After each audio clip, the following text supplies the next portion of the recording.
खेसारी लाल यादव नाम है एक ऐसे संघर्ष का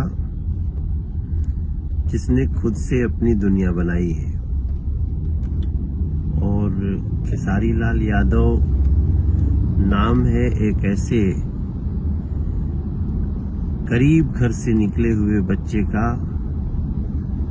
जिसने कभी चुनौतियों से हार नहीं मानी और अब उन्होंने अपने हुनर से, अपने टैलेंट से अपनी पहचान बनाई है। और वो मेरा छोटा भाई है।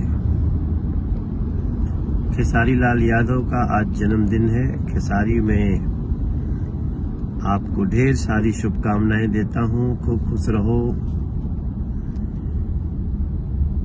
और अच्छी अपनी सारी प्रतिभाओं को समेटकर और भी अच्छी योजना के साथ दुनिया पे छाए रहो। Happy birthday.